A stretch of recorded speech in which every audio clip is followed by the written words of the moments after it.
Hier, j'ai rencontré un mec qui travaille 70 heures par semaine et qui pense être libre. N'est-ce pas le paroxysme de l'esclavage?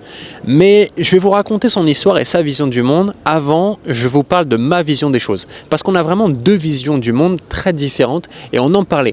Alors qu'au départ, ce qui est intéressant, c'est qu'il avait la même vision que moi. Mais avec le temps, elle a, de par la vie, évoluer. Moi, ma vision des choses, c'est que dans 2 ans, je vais avoir 30 ans et j'ai pas de voiture parce que je trouve que ça bride ta liberté. J'ai pas de montre parce que je trouve que c'est emmerdant. Tu vois, ça bride ma liberté de mouvement. Et puis même, je sais pas si j'ai toute une collection de montres, c'est relou en voyage ou je sais pas quoi.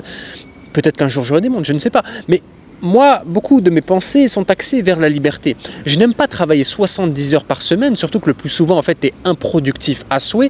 Et le but, si tu es entrepreneur, parce que lui, du coup, a fait un changement de vie pour devenir entrepreneur, c'est de mettre en place des systèmes qui vont te permettre, toi, de ne pas avoir à travailler 70 heures par semaine. Sinon, c'est que tu n'as pas bien compris ce qu'est l'entrepreneuriat. Moi, ma vision des choses, c'est que j'ai envie de travailler 4 heures par jour sur des projets où j'apporte vraiment une plus-value. Sinon, idéalement, je préfère ne pas faire ou déléguer ou alors me concentrer sur des activités où je vais pouvoir maximiser ma liberté, maximiser ma marge nette et maximiser surtout mon temps. L'après-midi, j'ai envie de pouvoir me promener. J'ai envie de pouvoir aller au parc. Si vous avez des enfants, j'imagine que vous avez plutôt envie l'après-midi de passer du temps avec vos enfants, avec votre femme, avec vos amis ou simplement vous-même comme ça, flâner, vous promener plutôt qu'être là à bosser et vous rassurer en disant « Ouais mais je fais 70 heures par semaine, attention, moi je suis un bosseur ». Ce que j'apprécie aussi beaucoup, moi c'est l'expatriation, c'est le voyage, c'est vivre dans différentes destinations, c'est comprendre les cultures, rencontrer des gens qui sont expatriés, rencontrer des gens qui ont des histoires. Et si j'avais cette mentalité comme lui, de me dire faut que je bosse 70 heures par semaine, en fait je serais en dépression. Je pense que je pourrais même pas voyager, je pourrais rien faire. Peut-être que je ferais plus d'argent, hein. Il y a de fortes chances, mais à quel prix?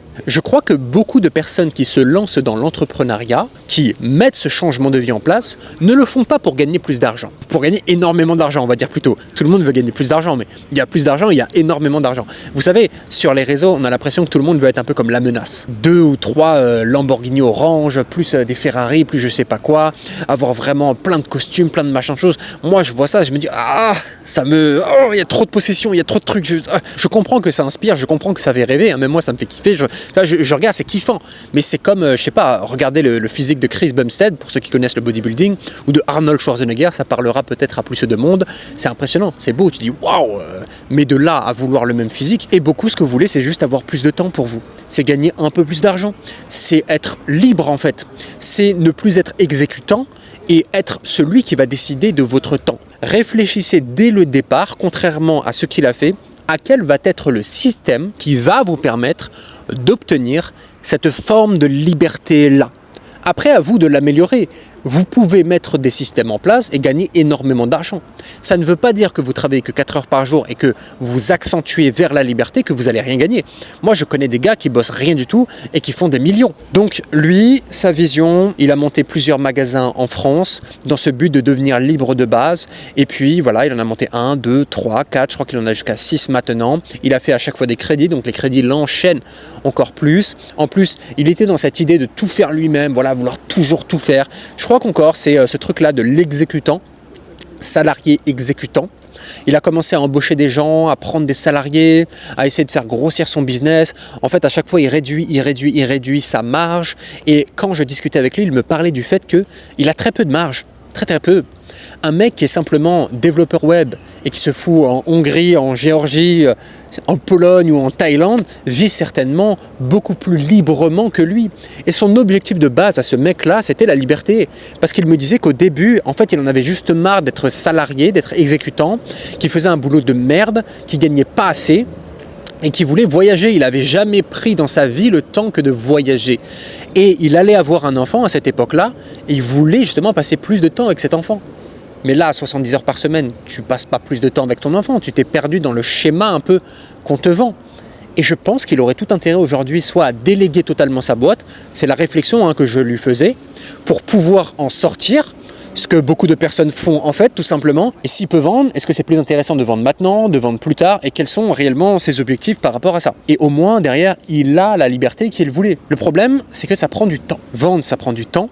Déléguer, ça prend du temps. Donc ça veut dire que déjà, ça fait 6 piges qu'il est comme ça à travailler lourdement, à se la donner, parce qu'il est dans cette vision, voilà, mi-salarié, mi-entrepreneur, schéma traditionnel.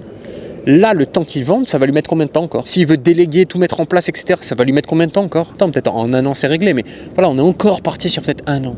On est encore parti sur peut-être 2 ans. Dès le départ, je pense que si ce que vous voulez, c'est la liberté, pensez à des systèmes qui vont vous permettre d'avoir cette liberté le plus rapidement possible. Comment est-ce que vous pouvez passer de l'état dans lequel vous êtes actuellement à dans 3 mois, Thaïlande, vous gagnez votre vie en ligne, ou 6 mois. Il faut prendre en considération, vous le savez, hein, le pouvoir d'achat. Mais imaginons qu'en France, vous gagnez 4 000 € par mois. 4 000 € par mois en France, si vous êtes à Paris, c'est bien, hein, franchement c'est super. Hein. 4 000 € si vous vous mettez au Vietnam, si vous vous mettez en Hongrie, si vous vous mettez en Bulgarie, putain c'est déjà très très bon. Et gagner 4 000 € par mois dans ces pays-là, vous aurez donc beaucoup plus de liberté qu'en France. L'entrepreneur met des systèmes en place pour qu'il ait du temps et de l'argent. L'employé travaille dur et on lui dit il faut travailler dur, il faut être un bon exécutant, il faut bosser.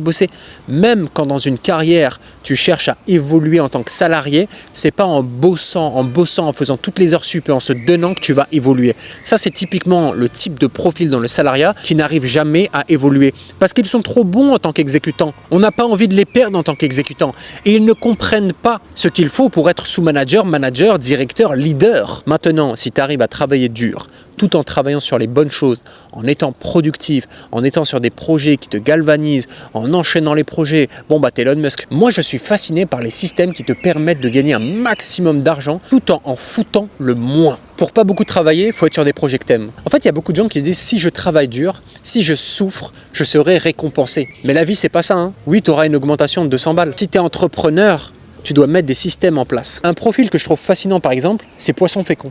Poisson Fécond, je ne sais pas si vous connaissez, je pense que oui, 4 millions d'abonnés quasiment en France. J'avais écouté récemment, il bosse 30 minutes par semaine sur sa chaîne YouTube Poisson Fécond, etc. Après, il est écrivain, il a d'autres projets créatifs. Putain, ce mec a tout compris. Je crois qu'il fait plus de 100 000 € par mois, Poisson Fécond. C'est pas étonnant. Ça, c'est un système que je trouve séduisant. Tu bosses 30 minutes par jour sur les bonnes tâches. Derrière, tu as ton équipe qui reprend le relais et tu tapes tes 100 000 € par mois. Et à côté, tu as du temps pour travailler sur des projets qui te tiennent à cœur, faire du sport, passer du temps avec tes proches et kiffer. N'est-ce pas l'objectif que vous cherchez? Ou alors peut-être que vous préférez la vision du mec qui tape ses 70 heures par semaine et qui par la suite, peut-être, allez savoir, fera un exit et prendra quelques millions. Je lui souhaite en tout cas. Est-ce que ça vaut le coup de souffrir pendant 10 ans pour potentiellement aller faire un exit? Ou est-ce qu'il vaut mieux peut-être, tout comme certains entrepreneurs, juste bosser 30 minutes par jour, faire tes 15-10 000 € par mois, et voilà.